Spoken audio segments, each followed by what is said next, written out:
Good morning बच्चों। आज हम करेंगे हार्ट नो लिविंग थिंग का दूसरा part, page number 122। Word meaning. Word का अर्थ होता है शब्द, और मीनिंग का अर्थ होता है बेटे अर्थ, यानी शब्दार्थ। HURT heart. CAUSE क्या बन गया बच्चों? Cause. CAUSE cause. PAIN pain. Cause pain यानी दर्द होना, यानी दर्द देना। DUSTY dusty. डस्टी का अर्थ होता है FULL full of. DUST dust यानी धूल भरा। CHEERILY चीयरली। चीयरली का अर्थ होता है HAPPILY यानी हैप्पीली, खुशी से। LEAP leap. लीप का अर्थ होता है बेटे जंप। JUMP जंप, जंप मैंने उछलना। अब देखते हैं कॉम्प्रीहेंशन। COMPREHENSION क्या बन गया बच्चों? कॉम्प्रीहेंशन। जोर से बोलो, क्या बन गया? कॉम्प्रीहेंशन। क्या बन गया बेटे? Comprehension.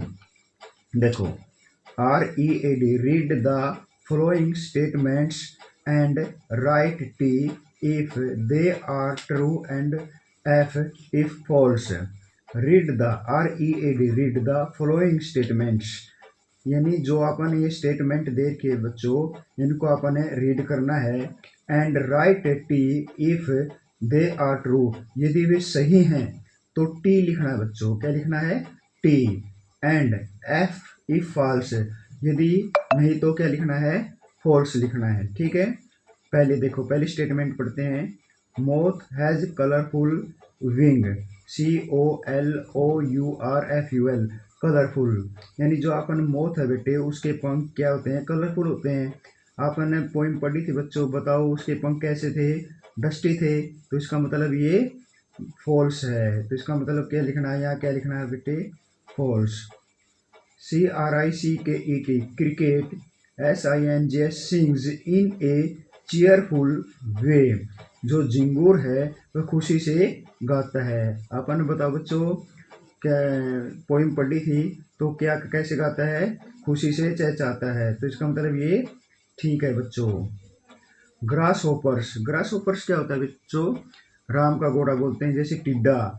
Can jump high in the air, जो ग्रास होपर्स होता है वो हवा में ऊंची छलांग लगाता है।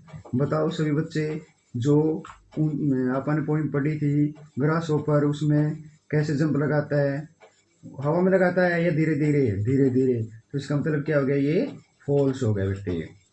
We should not hurt any living thing, हमें जीवित चीज़ों को हर्ट नहीं करना चाहिए, यानी हानि नहीं पहुंचानी चाहिए।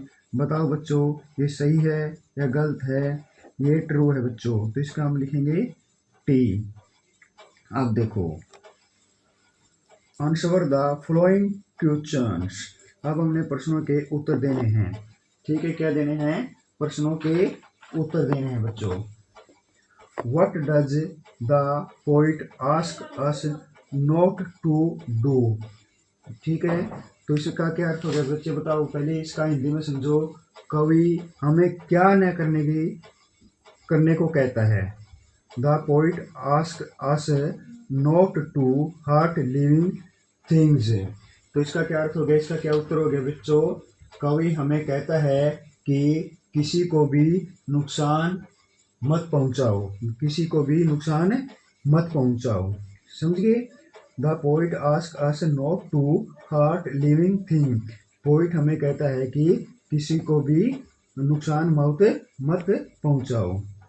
What quality of cricket is highlighted in the poem? कविता में झिंगूर के किन गुणों पर प्रकाश डाला गया है? क्रिकेट चिरप्स चीयरली, जो क्रिकेट है, जो झिंगूर है, वो क्या है? खुशी से चहचहाता है। यही बात आई थी ना बेटे? हाँ, यही बात आई थी। चिरप्स चीयरली। थर्ड प्रश्न है बच्चों, what do you think is the colour of the wing of the moth है? मोथ के जो पंख हैं, मोथ के पंख के कलर के बारे में आप क्या सोचते हैं? The colour of the wing of the month is dusty, जो उसके मौत के पंखों का कलर कैसा था, गंदा था, यानी डस्टी था बच्चों। कैसा था, डस्टी। ठीक है, पतंगे के पंखों का कलर क्या था, डस्टी था। What is the poet trying to suggest in the poem, जो पोइट है बच्चों कविता में, वो हमें क्या सुजेस्ट करने को कह रहा है। The poet is trying to suggest in the poem that we should not hurt living things.